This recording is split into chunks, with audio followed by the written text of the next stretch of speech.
Hello guys, thank you for watching the driver seat. இந்த car நான் 2023 நவம்பரில் வாங்கினேன். ஸோ 2024 நவம்பர், ஒரு வருஷம் 2 மாதம் ஆச்சு நான் யூஸ் பண்ணி. வாங்கும்போது 68,000 கிலோமீட்டர்ஸில் யூஸ்டு காராக வாங்கினேன். இப்போது 80,000 கிலோமீட்டர்ஸ் கிட்ட ஓடி இருக்குது. ஸோ 12,000 கிலோமீட்டர்ஸ் இந்த 1 இயரில் நான் ஓட்டியிருக்கேன். ரொம்ப நாளாக இந்த காரை ஒரு ரிவ்யூ மாதிரி பண்ணணும், என்னோட ஒரு யூசர் எக்ஸ்பீரியன்ஸ் மாதிரி ஒன்று பண்ணணும் அப்படின்னு ரொம்ப நாள் ஆசை. ஸோ இன்ஸ்டாகிராமில் வந்து ஒரு கொஸ்டின் மாதிரி கேட்டிருந்தேன், உங்களுக்கு இந்த காரை பற்றி ஏதாவது கொஸ்டின்ஸ் இருந்துச்சுன்னா கேளுங்க, நான் அது ஒரு வீடியோவாக பண்ணுறேன் அப்படின்னு சொல்லியிருந்தேன். ஏகப்பட்ட கொஸ்டின்ஸ் வந்துருந்தது, கிட்டத்தட்ட ஒரு 2000 கொஸ்டின்ஸ் வந்துருக்கும்னு நினைக்கிறேன். அதில் நிறைய கொஸ்டின்ஸ் வந்து ஒரே மாதிரி கொஸ்டின்ஸ், அது எல்லாத்தையுமே சேர்த்து செக்மெண்ட்டாக நான் பிரிச்சிருக்கேன். ஸோ இந்த கொஸ்டின்ஸ்குள்ளெல்லாம் போகிறதுக்கு முன்னாடி இந்த காரை பற்றி பேசிக்காக இந்த காரோட பேசிக் ஸ்பெக் என்ன அப்படின்றத நான் சொல்லிடுறேன். இது வந்து ஒரு 1.3 litre turbo charge diesel engine. இதோட பேசிக் ஹார்ஸ் பவர் டார்க் நம்பர்ஸ்னு பார்த்தீங்கன்னா 90 horse power, 200 newton metres torque. இதிலே இன்னொரு வேரியண்ட் இருக்குது, 1.6 லிட்டர் வேரியண்ட். அது வந்து I think 120 horse power, 320 newton metres டார்க்னு நினைக்கிறேன். நிறைய பேர் 1.6ன்னு அது மேலே ரொம்ப அதுக்கு ஒரு ஃபேன் பேஸ் உண்டு. ஏன் நீ 1.6 வாங்கலை அப்படின்னு நிறைய பேர் கேட்டிருந்தாங்க. அதெல்லாம் பற்றி நம்ம அப்புறமா பேசுவோம். But this is the basics. நான் வாங்கினப்போ இருந்த மாதிரி இப்போ இந்த கார் கிடையாது. நான் அதில் நிறைய சேஞ்சஸ் பண்ணியிருக்கேன். ஹாலஜன் பல்ப்ஸ் இருந்தது, அதை ப்ரொஜெக்டர்ஸாக மாற்றிருக்கு. அப்புறம் ஃபாக் லேம்ப்ஸ் வந்து எல்இடி ஃபாக் லேம்ப்ஸ் போட்டிருக்கோம். அப்புறம் ஸ்டேஜ் 1 ECU ரீமேப்பிங் பண்ணியிருக்கோம். அப்புறம் அந்த pedal box bro throttle controller use பண்ணுறேன். அப்புறம் ஸ்டீரிங் ரேப் மாற்றிருக்கு, சீட் கவர்ஸ் மாற்றிருக்கு. அப்புறம் டேஷ் கேம் ஃபிட் பண்ணியிருக்கேன். இந்த மாதிரி கொஞ்சம் சேஞ்சஸ் இந்த 1 இயரில் நான் பண்ணேன். இப்போ இந்த காரை பற்றி கேட்ட கொஷின்ஸ்குள்ளே போவோம். காரோட பவர் எப்படி இருக்குது, காரோட மைலேஜ் எப்படி இருக்குது அப்படின்ற கொஷின் தான் நிறைய பேர் கேட்டிருந்தாங்க. காரோட பவர் இந்த ஸ்டேஜ் 1 டியூனிங் பண்ணுறதுக்கு முன்னாடி ரொம்ப மந்தமாக இருந்தது. கார் ரொம்ப ஸ்லோவாக இருக்கிற மாதிரி எனக்கு ஒரு ஃபீலிங் இருந்தது. நான் நினச்ச ஸ்பீடுக்கு நினச்ச நேரத்தில் டக்குன்னு போகாது. நான் ரொம்ப ஃபாஸ்ட்டாகவும் ஓட்ட மாட்டேன், பட் ஒரு 100-120 டக்குன்னு ரீச் பண்ண முடியாது. ரொம்ப மெதுவாக டைம் எடுத்து மொதன்னு தான் போகும். பட் டீசல் இன்ஜின் அப்படி தான் இருக்குன்னு எனக்கு தெரியும். பட் ஸ்டில் எனக்கு என்னமோ அது ஏதோ ஒரு மாதிரி என்னை பிடிச்சி வண்டி இழுக்கிற மாதிரி ஒரு ஃபீலிங் இருந்துகிட்டே இருந்தது. அதுக்கப்புறம் தான் இந்த ஸ்டேஜ் 1 டியூனிங் பண்ணது, இந்த இன்ஜினில் இருக்கிற கார்பன் பில்டப்லாம் க்ளீன் பண்ணதுக்கப்புறம் இப்போ ஐ எம் வெரி சாட்டிஸ்ஃபைட். இப்போ எனக்கு தெரிஞ்சு 90 ஹார்ஸ் பவர்லேருந்து ஒரு 20 ஹார்ஸ் பவர் கூடி இருக்கும்னு நினைக்கிறேன். டார்க் ஒரு 40-50 நியூட்டன் மீட்டர்ஸ் கூடி இருக்கும்.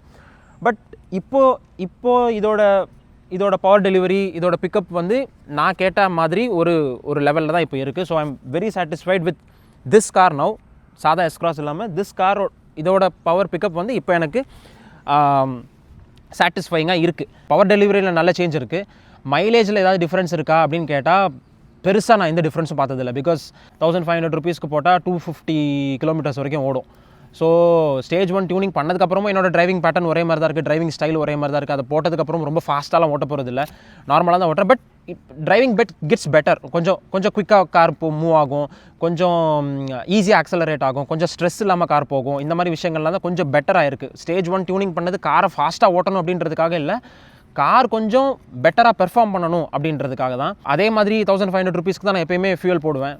250 கிலோமீட்டர்ஸ், 260 கிலோமீட்டர்ஸ் இந்த ரேஞ்சில் தான் ஓடிட்டுருக்கு.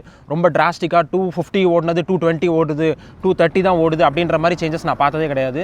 So there is no mileage difference per se. If you want a number, என்கிட்ட நம்பர் கேட்டிங்கன்னா லாங் ட்ரைவ்ஸ் பண்ணியிருக்கேன். சென்னை டு பெங்களூர் பண்ணியிருக்கேன், சென்னை டு கோயம்புத்தூர், சென்னை டு திருநெல்வேலி பண்ணியிருக்கேன். இதிலெல்லாம் லாங் ட்ரைவ்ஸ் பண்ணும்போது ஓரளவுக்கு நீங்கள் நார்மலாக ஒரு 80 to 100 மெயின்டைன் பண்ணி ஓட்டினீங்கன்னா ஈஸிலி 20, 21, 22 கிடைக்கும். இல்லை கொஞ்சம் ஃபாஸ்ட்டாக ஓட்டுறோம், 120க்கு மேலே போகிறோம், 140லே ரொம்ப நேரம் ஓட்டுறோம், அந்த மாதிரி கொஞ்சம் ஹெவி ஃபுட்டாக ஓட்டினீங்கன்னா 16, 17 இந்த மாதிரி ரேஞ்சில் கிடைக்கும். ஸோ நார்மலாக நான் சிட்டியில் ஓட்டும்போது 16, 17 இந்த மாதிரி தான் வரும். ஹைவேஸில் போகும்போது you can expect upwards of 20, 21 இந்த மாதிரி கிடைக்கும். It is not a very special car. இது வந்து சாதாரண ஒரு ஃபேமிலி கார் தான். இது வந்து ஒரு ஸ்போர்ட்ஸ் எடிஷனோ இல்லை ஒரு லிமிட்டட் எடிஷனோ இல்லை ஒரு காரோட ஒரு ஸ்போர்ட்ஸ் வெர்ஷனோ அந்த மாதிரி இருந்தால் இந்த மாதிரி ஸ்பெசிஃபிக்கான கொஷின்ஸ் கேட்கலாம்.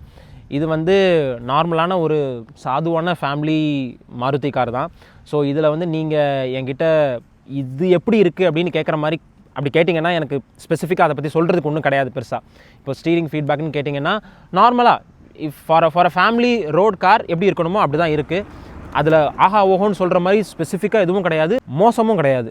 ஸோ ஸ்டீரிங் ஃபீட்பேக், இந்த ஹேண்ட்லிங், இந்த மாதிரி விஷயம் வந்து இட்ஸ் நார்மல். நார்மல், அவ்வளோதான். அதுக்கு மேலே சொல்கிறதுக்கு ஒன்றும் இல்லை. நான் 100, 120 இந்த மாதிரி ஸ்பீட்லலாம் போயிட்டு இந்த ஹைவேஸில் இப்படி டேர்ன் ஆகும்ல, அந்த மாதிரி டேர்ன்ஸ்லலாம் ஸ்லோ பண்ணி டேர்ன் பண்ணுற பழக்கம் கிடையாது. நம்ம என்ன ஸ்பீடில் போகிறோமோ அதே ஸ்பீடில் டேர்ன் பண்ணி பார்ப்போம் அப்படின்னு யூஸ்வலாக பண்ணுவேன். பயந்து டேர்ன் பண்ணுற மாதிரி இல்லை கார் அவுட் ஆஃப் கண்ட்ரோல் போகிற மாதிரி அந்த மாதிரிலாம் இது வரைக்கும் இருந்தது கிடையாது. It just does the job fine, அவ்வளோதான். கிரவுண்ட் கிளியரன்ஸ் பற்றி சொல்லணுன்னா இட்ஸ் ரியலி இம்ப்ரெசிவ். நான் லக்கேஜை ஃபுல்லாக ஏற்றிட்டு, லக்கேஜ் ஃபுல்லானா பின்னாடி நீங்கள் மிரரில் பார்த்தீங்கன்னா பின்னாடி எதுவுமே தெரியாது, லக்கேஜ் மட்டும் தான் தெரியும். அவ்வளோ ஃபுல் பண்ணிவிட்டு பின்னாடி 2 பேர் 3 பேர் ஏற்றிட்டு போயிருக்கேன். ஸ்பீட் பிரேக்கர்லாம் ஏற்றி இறக்கியிருக்கேன். நார்மலாக மெதுவாக நீங்கள் ஏற்றி இறக்குனீங்கன்னா there is no scraping or there is no scraping sound. Handles really good. அதே போய்ட்டு நீங்கள் ஃபாஸ்ட்டாக ஏற்றுனீங்க டம்னு அடிக்கும். அது நம்ம ஓட்ட தெரியாதனால வர்றது. பட் இது வரைக்கும் 1 year 2 months maybe once R twice கீழே கரெக்ட் அந்த ஸ்க்ரேப்பிங் சவுண்டு கேட்டிருப்பேன். அதுவும் ஏதாவது ரொம்ப ஸ்பீட் பிரேக் ரொம்ப மோசமாக இருந்திருக்கும், இல்லை ரொம்ப பள்ளமாக இருந்திருக்கும் அதனால். பட் கிரவுண்ட் கிளியரன்ஸ் வைஸ் இது வரைக்கும் எனக்கு அந்த பிரச்சனை இருந்ததே கிடையாது. இது நான் சொல்கிறது வந்து heavy load with 3 passengers 5 passengers. இதோட மெயின்டெனன்ஸ் எப்படி இருக்குது, இதோட சர்வீஸ் காஸ்ட் எப்படி இருக்குது, ஸ்பேர் பார்ட்ஸ் அவைலபிலிட்டி எப்படி இருக்குது அப்படின்னு கேட்குறாங்க. எஸ்பெஷலி இந்த கார் இட்ஸ் டிஸ்கண்டினியூட், அதனால் ஸ்பேர் பார்ட்ஸ் நம்ம கேட்குற ஸ்பேர் பார்ட்ஸ் உடனே கிடைக்குதா, அதோட காஸ்ட் எப்படி இருக்குது. இன்னொருத்தவங்க ஸ்பெசிஃபிக்காக கேட்டிருந்தாங்க, பெட்ரோல் டீசலை தவிர்த்து நீங்கள் காருக்கு வேறு என்ன செலவு பண்ணியிருக்கீங்க அப்படின்னு கேட்டாங்க. எனக்கு ஞாபகம் இருக்கிறத நான் சொல்கிறேன். நான் ஃபஸ்ட்டு விஷயம் வந்து ஒரு பெரிய ஆயில் லீக் இருந்தது. கார் ஓட்டும் போது அப்படியே ஊற்றும், அப்படி லீக் ட்ராப்பாக வரது கிடையாது, அப்படி மொளமொளமொளன்னு ஊற்றும். இதை நான் ஏற்கனவே இதை பற்றி இன்ஸ்டாகிராமில் ஒரு வீடியோ பண்ணியிருந்தேன். அந்த ஆயில் ஃபில்டரை வச்சு அதுக்கு ஆயில் ஃபில்டருக்கு மேலே ஒரு கேப் வச்சு இப்படி டைட் பண்ணுவோம். அந்த கேப்லேருந்து இப்படியே ஃபவுண்டன் மாதிரி அப்படியே ஊற்றிட்டு இருந்தது. அதுக்கு காரணம் என்னென்னா நான் ஓஇ பார்ட்ஸை யூஸ் பண்ணதுனால, duplicate oil filter housing use பண்ணதுனால. இந்த ஒரிஜினலோட ப்ரைஸ் வந்து 345 rupees, இந்த டூப்ளிகேட்டோட price 200 rupees. So this is one repair. இது வந்து காரோட பிரச்சனை கிடையாது, இது நான் போட்ட டூப்ளிகேட் பார்ட்டோட பிரச்சனை. ஒரு தடவை நெக்ஸாவில் கொண்டு போய் சர்வீஸ்க்கு கொடுத்தேன். சர்வீஸ் பண்ணதோட பில்லு இதெல்லாம் சேர்த்து மொத்தமாக சேர்த்து 5900 rupees. இது வந்து நெக்ஸாவில் பண்ணது. அப்புறம் இப்போது நான் ரீசெண்டாக ஊருக்கு போகிறதுக்கு முன்னாடி பிரேக்ஸ் கொஞ்சம் போராக இருக்குது அப்படின்னு சொல்லிட்டு ஃப்ரண்ட்டில் break bats and break disc மாற்றினேன். பிரேக் பேட் ஃப்ரண்ட்டில் ஒரு செட்டோட ப்ரைஸ் வந்து 2900. அப்புறம் break disc left and right இது ப்ரைஸ் வந்து ஒரு டிஸ்கோட ப்ரைஸ் 2200. ஸோ ரெண்டும் சேர்த்து 4400. அப்புறம் லேபர் ஒரு 1400. இதெல்லாம் சேர்த்து 8700 rupees ஆயிருக்கு. இது எதுவுமே ரிப்பேர் செலவு கிடையாது, நார்மல் மெயின்டெனன்ஸ் தான். மற்றபடி இந்த காரில் ஒரு நல்ல விஷயம் என்னென்னா, ஜென்ரலாகவே மாருதியை பற்றி ஒரு நல்ல விஷயம் என்னென்னா, இப்போ ஏதாவது ஒரு விஷயம் உடஞ்சிருச்சு, ஒரு டக்குன்னு ஒன்று மாற்றணும் அப்படின்னா ஒரு ஹார்ட் அட்டாக் வராது, பண்ணிக்கலாம், கிடச்சிரும் ஈஸியாக அப்படின்ற மாதிரி ஒரு அந்த ஒரு ரிலையபிள் ஃபீலிங் இருக்கும். I wanted that feeling. அது எனக்கு ரொம்ப முக்கியம். பிகாஸ் இருக்கிற காசு எல்லாத்தையும் கார்லேயே செலவு பண்ணுற மாதிரி ஒரு ஆள் நான் கிடையாது. இது வரைக்கும் அப்படி பெருசாக அப்படி ஹார்ட் அட்டாக் வர்ற மாதிரி பெரிய பில்லோ அந்த மாதிரி இந்த கார் ஜென்ரேட் பண்ணதில்லை, பண்ணவும் பண்ணாது. அந்த நம்பிக்கை இருக்குது. That is what you call reliability. So அந்த விஷயத்தில் இந்த கார் உண்மையிலே ரொம்ப நல்ல கார். மற்றபடி சின்ன விஷயங்கள் மாற்றிருக்கேன். அந்த சைடு மிரரோட அந்த ஹவுசிங் ஒரு வாட்டி தட்டி உடஞ்சிருச்சு. ஸோ அது ரெண்டுத்தையும் மாற்றினேன். அது ஒன்று 300 ரூபாய் என்னமோ. அப்புறம் அந்த இண்டிகேட்டர் போடுற அந்த ஸ்டாக் இருக்குல்ல, அதில் வந்து அந்த ஹைபீம் பாஸ் பண்ணுறோம்ல, அது மட்டும் ஒர்க் ஆகாது, மற்றதெல்லாம் ஒர்க் ஆகும். பாஸ் பண்ணுறது மட்டும் ஒர்க் ஆகாது. அதை கழட்டி பார்த்தா உள்ளே அந்த இடத்துல அந்த ஸ்விட்ச் கான்டாக்ட் ஆகிறது மட்டும் இப்படி ஹீட்டில் பொசுங்கி போய் இருந்தது. ஸோ அதை ஆர்டர் பண்ணி வாங்கினா அது ஒரு 500 rupees ஆச்சு. ஸோ இந்த மாதிரி சின்ன செலவுகள் தான், மேனேஜபிள். சர்வீஸ் காஸ்ட்டு மெயின்டெனன்ஸ்லாம் வந்து ரொம்ப பெரிய தலைவலி கிடையாது. சம்டைம்ஸ் ஏதாவது பார்ட்ஸ் வேணும்னு ஃபோன் பண்ணி கேட்டிங்கன்னா, எஸ்க்ராஸா அது ஒரு 2 days ஆகும் சார், அது மாடல் நிறைய வர்றது இல்லைல்ல அப்படின்னு சொல்லுவாங்க. மற்றபடி வேறு எதுவும் பெருசாக பிரச்சனை கிடையாது. ரொம்ப அதிகமாக கேட்ட கேள்வினா இதுதான், நீங்கள் ஏன் 1.6 வாங்கலை? 1.6 ஓட்டி பார்த்துட்டு வாங்கலைன்னா நீ எவ்வளோ பெரிய ஆளாக இருப்ப? உனக்கு என்றைக்காவது 1.6 வாங்கலை அப்படின்ற ஒரு மிஸ்ஸிங் ஃபீலிங் இருந்திருக்கா அப்படின்னு நிறைய பேர் கேட்டிருந்தாங்க. ஹானஸ்ட்டாக சொல்லணும்னா, I don't need that car. Maybe if you ask if you want 1.6 வாண்ட்டுன்னு சொல்லுவேன், but I don't need it. இந்த கார் வாங்கினது நீடுக்காக தான், it's not a want car. 1.6 வாங்கியிருக்கலாமா அப்படின்ற ஃபீலிங் ஹானஸ்ட்டாக எனக்கு வந்ததே கிடையாது. பிகாஸ் இதுக்கும் அதுக்கும் நல்ல பவர் டிஃப்ரென்ஸ் உண்டு. இதில் 5 கியர்ஸ், அதில் 6 கியர்ஸ் உண்டு. நல்ல செம்ம டார்க் டிஃப்ரென்ஸ் உண்டு. இது 200, அது 320. ஓட்டுறதுக்கு உண்மையில நல்லாயிருக்கும். பட் ஹானஸ்ட்லி எனக்கு அது அது அது வேணும்னு நான் இது வரைக்கும் நினச்சது கிடையாது. நான் ரொம்ப ஃபாஸ்ட்டாக, ரொம்ப அப்படியே எப்பயுமே அப்படியே ஓன்னு ஓட்டுற மாதிரி ஆள் கிடையாது. நான் சாஃப்டாக தான் எப்பயுமே ஓட்டுவேன். வேணுங்கிறப்ப அப்பப்போ அந்த ஒரு அழுத்தழுத்துறது, ஒரு இது பண்ணுறது, அது போல தான். அது I am happy with this. So எனக்கு அந்த 1.6 மிஸ் பண்ணுற ஃபீலிங் எனக்கு இருந்தது கிடையாது. Problems with the car. 4 disk breaks உண்டு இந்த காரில். மாருதியில் இது வந்த டைமில் மாருதியில் வேறு எந்த மாடல்லையுமே 4 டிஸ்க் பிரேக் கிடையாது. நெக்ஸா மாடல்ஸ், அந்த சியாஸு, பலினோ, இக்னிஸு, அதுக்கு கீழே இருந்த எந்த மாடல்லையுமே 4 டிஸ்க் கிடையாது. இதில் மட்டும்தான் 4 டிஸ்க் பிரேக்ஸ் உண்டு. ஆனால் எப்பயுமே நான் பிரேக்கை மிதிக்கும் போது அந்த 4 டிஸ்க் பிரேக்கும் சேர்ந்து காரை நிப்பாட்டுதுன்ற ஒரு கான்ஃபிடென்ஸ் இருக்காது. அது ஏன்னு தெரியவே இல்லை எனக்கு. மேபி பிரேக் பேட்ஸோட குவாலிட்டி அந்த மாதிரியா, அது பைட்டுன்னு சொல்லுவோம். இப்போ பிரேக் பேட்ஸ் இது எப்படி இருக்குன்னா, நீங்கள் பிடிக்கும்போது இப்படி பைட் பண்ணணும். அது இப்படி பைட் பண்ணாமல் எப்படி பிடிக்கும். ஸோ நம்மளுக்கு அந்த ஒரு கான்ஃபிடென்ஸ் கிடைக்காது. அந்த ஒரு விஷயம் எனக்கு எப்பயுமே ஒரு குறையாகவே இருந்துச்சு. அது இன்னொரு விஷயம் ப்ராப்ளம்னு என்ன சொல்லுவேன்னா, டேர்னிங் ரேடியஸ். சின்ன ரோடு திருப்புறோம் அப்படின்னா ஒரு தடவை ரிவர்ஸ் வந்துட்டு தான் டேர்ன் பண்ணணும். ரொம்ப அப்படி ஒரு 4-வே ரோடு இருக்குது, 4 ரோடு இருக்குது அப்படின்னா ஈஸியாக டேர்ன் பண்ணிடலாம். பட் ஒரு ரோட்லேருந்து இன்னொரு ரோடுக்கு திருப்பணும்னா முடியாது. அது ஒரு வாட்டி ரிவர்ஸ் வந்துட்டு அதுக்கப்புறம் தான் போகணும். இது நான் நிறைய தடவை நான் நோட்டீஸ் பண்ணியிருக்கேன். It's not a problem, adjust பண்ணிக்கலாம். ஓகே, இன்னொரு ப்ராப்ளம், ஆக்சுவல் ப்ராப்ளம்னா இந்த ஸ்டீரிங் இஷ்யூ. இதுவும் நிறைய பேர் ஸ்பெசிஃபிக்காக கேட்டிருந்தாங்க. ஸ்டீரிங் ப்ராப்ளம்னா சுசுக்கியில் அதில் நிறைய மாடல்ஸ் இந்த ப்ராப்ளம் உண்டு. ஸ்விஃப்ட், பலினோ, எர்டிகா, இந்த எஸ்கிராஸ், சியாஸ் எல்லாத்துலேயுமே இந்த ஸ்டீரிங் காலம் ப்ராப்ளம் உண்டு. அது ஆக்சுவலாக என்ன ப்ராப்ளம்னா, சில பேர் என்ன சொல்லுவாங்கன்னா, நீங்கள் யூட்டர்ன் பண்ணுறப்ப ஃபுல்லாக திருப்புறீங்களா, திருப்பிட்டு விட்டதுக்கப்புறம் ஃபுல்லாக ஸ்ட்ரைட் வராது அப்படின்னு சொல்லுவாங்க. அந்த ப்ராப்ளம் இல்லை இதில். இது நார்மலாக நீங்கள் போயிட்டு ஃபுல்லாக திருப்புறீங்கன்னா கரெக்டாக ரிட்டர்ன் வந்துடும். பட் ப்ராப்ளம் என்னென்னா, இப்போது இப்படி ஒரு டேர்ன் வருது அப்படின்னா லைட்டாக டேர்ன் பண்ணி பிடிச்சிருப்போமா, டேர்ன் பண்ணி பிடிச்சிட்டு திரும்ப அதை எடுக்கும்போது ஸ்டிக்கி ஆயிரும் ஸ்டீரிங். அது ஒரு மாதிரி ஈஸியாக அப்படி ரிட்டர்ன் வராது. ஒரு மாதிரி அப்படி இழுக்கணும், லைட்டாக அந்த ஒரு புஷ் பண்ணணும் அதை. ஸோ இது வந்து ஹைவேஸில் ஓட்டும்போது கொஞ்சம் கவனமாக இருக்கணும். ஏன்னா அவ்வளோ ஈஸியாக அப்படி ஒரு ஸ்மூத்தாக இருக்காது, கொஞ்சம் ஸ்டிக்கி ஃபீலிங் இருக்கும். இது வந்து லைட்டாக ஸ்டீரிங்கை டேர்ன் பண்ணுறப்போ அந்த ஒரு கடக் அந்த ஒரு மைல்டாக அந்த ஒரு ஸ்டிக்கி ஃபீலிங் இருக்கும். அதுக்கு காரணம் வந்து அந்த மோட்டரில் இருக்கிற அந்த பல்லெல்லாம் வந்து தேஞ்சிரும். அதுக்கு நடுவில் கொஞ்சம் க்ரீஸ் பண்ணி அதை ஃபுல்லாக க்ரீஸ் பண்ணிவிட்டு ஏதோ பண்ணுவாங்க போல். அது பண்ணிவிட்டு பண்ணால் நார்மல் ஆகிடும் அப்படின்னு நான் கேட்ட மெக்கானிக்ஸ்லாம் சொன்னாங்க. அதை பண்ணுறதுக்கு இன்னும் எனக்கு டைம் கிடைக்காம உட்காந்துருக்கேன். But that problem is there. இன்னும் என் ஒய்ஃப் முறைச்சிட்டு இருக்காங்க, இந்த ப்ராப்ளம் வச்சு தான் நீ என்னை வண்டியில் எல்லா இடத்துக்கும் கூப்பிட்டு போயிட்டுருக்க அப்படின்னு. So that is one problem. 5 things I dislike about this car, specific to this car.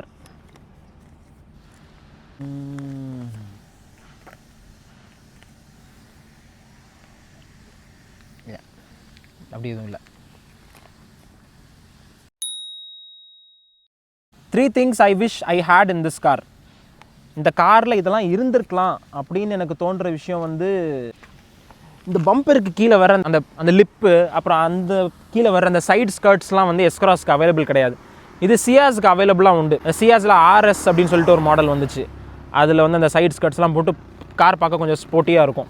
அது கிடைக்குமான்லாம் பார்த்தேன், பட் இந்த மாடலுக்கு அது அவைலபிள் கிடையாது. ஸோ அது இருந்திருக்கலாம், அது இருந்திருந்தால் நல்லா இருந்திருக்கும்.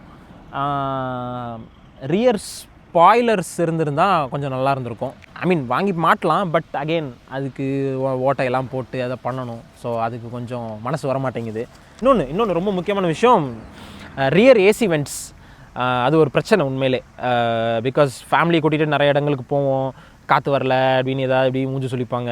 அதனால் எனக்கு கொஞ்சம் ஏசி வென்ட்ஸ் இருந்திருக்கலாம் அப்படின்னு தோணும். பெரிய காருன்றனால கண்டிப்பாக ரியர் ஏசி வென்ட்ஸ் கொடுத்துருக்கணும், பட் இதில் கிடையாது.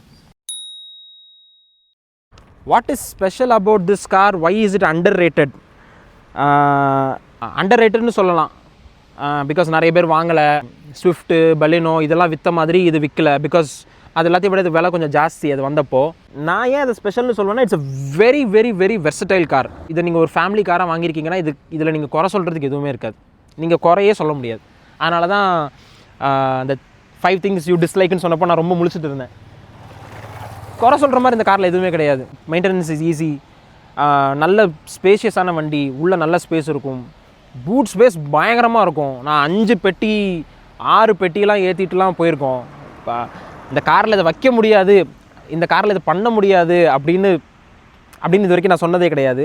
அண்ட் அது வந்து நான் ரொம்ப ப்ரௌடாக ஃபீல் பண்ணுற விஷயம். 2 ஃபேமிலி சேர்ந்து எங்கேயாவது வெளியே போகிறோம் அப்படின்னா, இது வைக்கிறதுக்கு இதில் இடம் இல்லையே, இதில் வைக்க முடியுமா அப்படின்னா வைக்கலாம் அப்படின்னு சொல்கிறது எனக்கு ஒரு ஹை தரும் அது. So boot space is really good. நல்ல ரிலேபிளான வண்டி, ஓட்டுறதுக்கு நல்லாயிருக்கும், ஸ்பேஷியஸான வண்டி, 4 டிஸ்க் பிரேக் இருக்குது, பாடி குவாலிட்டி இஸ் குட். ஒரு மாதிரி ஒரு அட்டைப்பெட்டிக்குள்ளே உட்காந்துருக்கிற மாதிரி இருக்காது. இதெல்லாம் வச்சு பார்க்கும்போது you can call this car is a little special are standing out அப்படின்னு சொல்லலாம். ஜென்ரலாக வந்து இந்தியன் ஆடியன்ஸ்க்கு இந்த ஷேப் பிடிக்காது. இந்த ஒரு மாதிரி இந்த ஸ்டேஷன் வேகன் மாதிரி ஒரு ஷேப் இருக்குல்ல, it's not a station wagon. Station wagon வந்து இது வந்து இன்னும் கொஞ்சம் லாங்காக அப்படி இருந்துச்சுன்னா ஸ்டேஷன் வேகன்னு சொல்லுவோம்.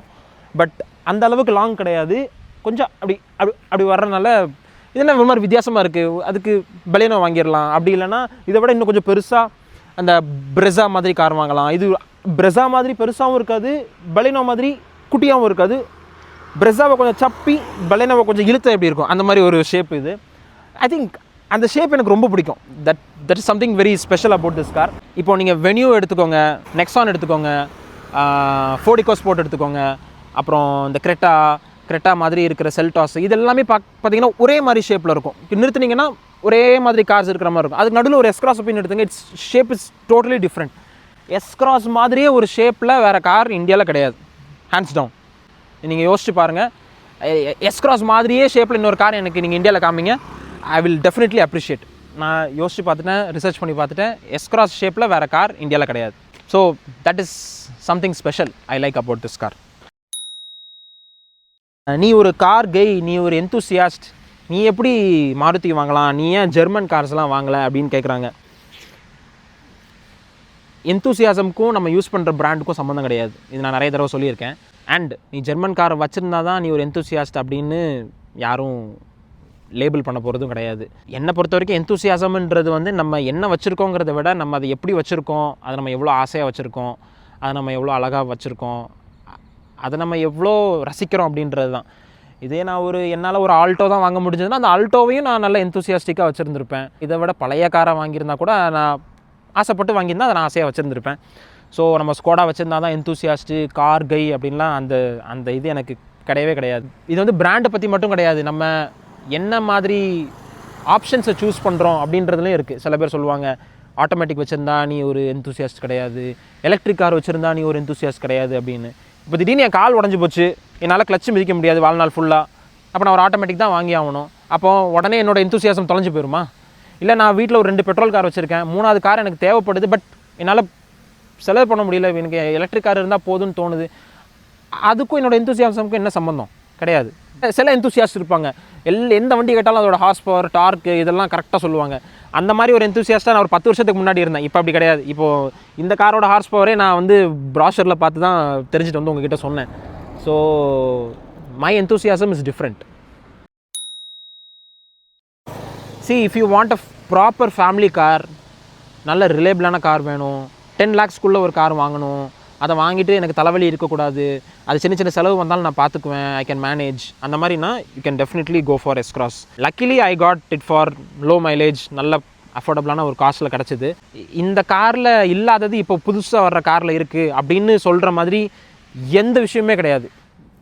எல்லாமே உண்டு. இதை எலக்ட்ரிக்கலி ஃபோல்ட் பண்ணலாம், க்ரூஸ் கண்ட்ரோல் இருக்குது, சன்கிளாஸ் ஹோல்டர் இருக்குது, ஆட்டோமேட்டிக் கிளைமேட் கண்ட்ரோல் இருக்குது, வேறு என்னது, ஸ்டீரிங் மவுண்டட் கண்ட்ரோல்ஸ் இருக்குது, வாய்ஸ் கமாண்ட் இருக்குது, ஆப்பிள் கார்ப்ளே, ஆண்ட்ராய்டு ஆட்டோ இருக்குது, நல்ல பூட் ஸ்பேஸ் இருக்குது, 4 வீல்ஸில் டிஸ்க் பிரேக் இருக்குது, நல்ல ரிலேபிளான பவர்ஃபுல்லான இன்ஜின் இருக்குது, நல்ல மைலேஜ் இருக்குது, வித்தா நல்ல ரீசேல் வேல்யூ இருக்குது. வேறு என்ன, கார் பார்க்க அசிங்கமாக இல்லாமல் கார் பார்க்கவும் நல்ல ஸ்டைலாக இருக்குது. அந்த மாதிரி இப்போ நான் சொன்னதெல்லாம் உங்களுக்கு வேணும், நான் சொன்னது மட்டும் உங்களுக்கு போதுன்னா தாராளமாக நீங்கள் எஸ்க்ராஸ் வாங்கலாம். எனக்கு ADAS இருந்தால் தான் வேணும், சன்ரூஃப் தான் வேணும் அப்படின்னா then you can buy something Hyundai or Tata or Mahindra. So yes, that is my review of the S-Cross. Thanks for watching. Video பிடிச்சிருந்துச்சுன்னா உங்கள் ஃப்ரெண்ட்ஸ் கூட ஷேர் பண்ணுங்கள். எஸ்கிராஸ் பாய்ஸ் கூட ஷேர் பண்ணுங்கள்.